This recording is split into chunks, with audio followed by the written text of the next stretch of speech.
My name is Janee Hill, and I'm a television producer, host, and motivational speaker. I am married to a wonderful man named Randy, and we have a 7-month-old little boy, Randall Harrell Hill, and we call him RH. And then I also have 3 stepdaughters who are 9, 13, and 17, Maggie, Macy, and Miranda. I graduated from TCU with a radio, TV, film degree, and I had high hopes of doing big things in front of the camera, but I struggled with an eating disorder. And my senior year at TCU, I went into treatment for my eating disorder, and I just never thought that I could do media and be okay with who God created me to be. And so I abandoned my media dreams and did leadership development, motivational speaking for many, many years, and then realized I was telling everyone to pursue their dreams, and I still had my dreams of media. But I wanted a different kind of media. You know, on TV, I didn't see a whole lot of authenticity. I didn't see a whole lot of programming that would really encourage and equip women. And so instead of trying to be a light in other people's dark world, I started my own production company. And so that's how mHe3 Productions, which is my television production company, was born.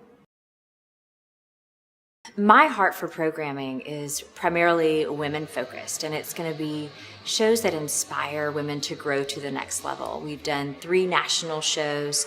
Probably the one that I'm proudest of is Revelations of Authentic Women. We called it Raw Women TV and got lots of interesting feedback due to that name. But it really encouraged high-achieving women to take off the mask, to open the door to freedom and healing. And what I found is, in my own life and in working with other women, that the more we can be real with where we are, then we can really start to grow to where we want to be. I have been blessed with so many great mentors in my life. One of them is my good friend and mentor, Debbie Rasa. And to me, I've had so many people in my life who will say, I'll pray for you, but they're helping me from a distance. Debbie has been one of those women who has coached me one-on-one. She's walked this road with me, and her only caveat in doing that is that I will be committed to walking the road with other women. And so that's just one example of one of the mentors I've had. One of the common threads that I've seen in women is fear. Fear of sharing their stories, fear of judgment if people know the journey that they went through to get where they are today. And what I've experienced in my own life and I've seen with other women is we're not alone. And in fact, I think there are many successful women who have perhaps been homeless at one or more points in their life or very close to being homeless. Myself, I was sexually abused as a child. For many years, I didn't want anyone to know that. I think I've seen a lot of victims of domestic violence or women who struggle with alcohol who don't want to share those struggles for fear of judgment. And when they do, as I mentioned earlier, they find out they're not alone, and there are tremendous resources to help them overcome those obstacles. I think for those of us who have overcome tough situations, it's our social responsibility to give a hand back. It's not a hand down, but to help those, be a bridge to women who are in those dire situations and believing in them and providing those resources. And as I mentioned earlier with my mentor, actually walking them on the path and being willing to be that voice when perhaps they've lost their voice temporarily.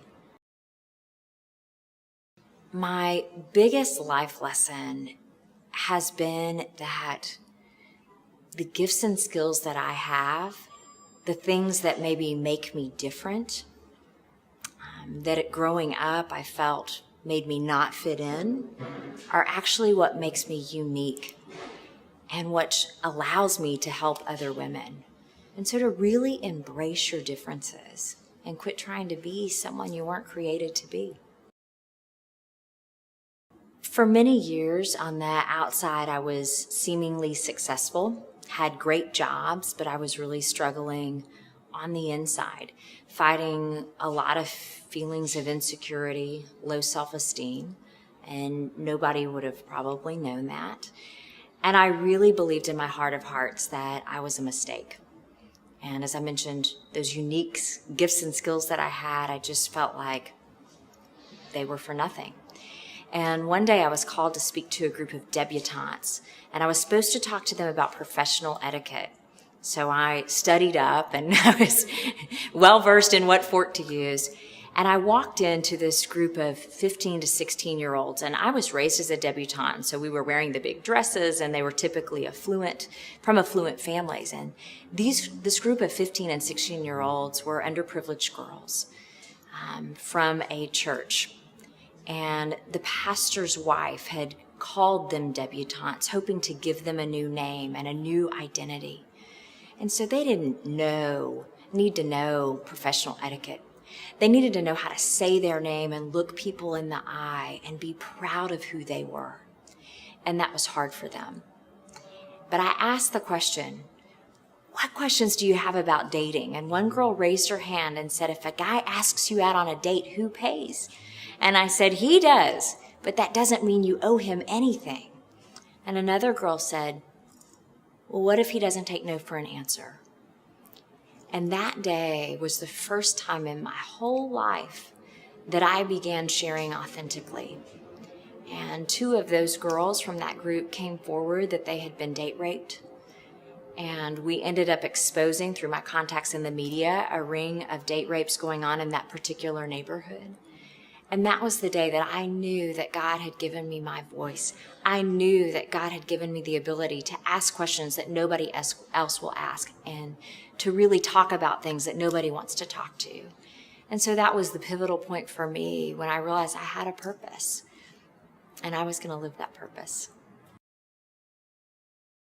For me, at that life-changing moment, when I knew there was more to this life, I knew that I had a purpose, but I'd made lots of mistakes. And I remember just getting down on my knees all by myself and just saying, Lord, I need you, and I have fallen a lot, but I need you and I want you. And that's all I did. And the awesome thing is that then God brought people in my life to show me what faith in action looks like, to show me how to walk out getting freed from my past. I mean, I have struggled with many things, from prescription meds to eating disorder. I mean, I've been a hot mess. And I am so proud, by the grace of God, to say I walk in freedom. And not that I'm perfect, but those things that I struggled with for many years, they don't have a hold on me anymore. And so that was kind of my process. And the first step is just reaching out to God, because He is ready to pick you up. I would not be where I am today without strong, dynamic women who picked me up and who helped walk me through. How do you start your own business? How do you walk through tough times personally? How do you deal with a great marriage? But guess what? We're not perfect people. And I think what I found in my own life is when we come from a place of strength and confidence, we are comfortable helping other women. And I would suggest that if you're at a place that it is hard for you to appreciate other women's success, if you think that you have to tear other women down to pick yourself up, then perhaps there's some work you need to do within yourself. For me, staying centered is spending time with what matters the most. And for me, it is my faith and my family. And what I have found is there have been many times when I have been chasing the dollar, I'm out trying to get business, and I have to do that to survive. However, when that becomes my focus and my priority, my faith and my family suffers, and then I'm not happy. And so ultimately, I'm not going to get new business because I'm not exuding my confidence. And so I think it's kind of counterintuitive, but to really take those things that are most important to you and make them first. For me, in the mornings, my quiet time is only 5 to 7 minutes and I'm out the door, but that is my centeredness for the day. 2 things I haven't done that I would like to do. One of them, I want a national television show on a major network. And the second thing, I want to win an Emmy. And those may not sound fun, they may sound, but for me, my work is really fun and I'm really passionate about it. And I want to make a funny statement in a tutu when I win my first Emmy. As women, we are multitaskers. We can go 100 million different directions and not miss a beat. And when you get those kind of women working together towards a common goal, we are unstoppable. I want my legacy to be that I loved Jesus with all my heart and soul, and I loved and served his people. If there's a thought that you have, an idea, a dream, maybe even just a little rumbling in your belly, then that means there's something more for you to do. And you don't have to have the whole plan, but take that first step and see what happens.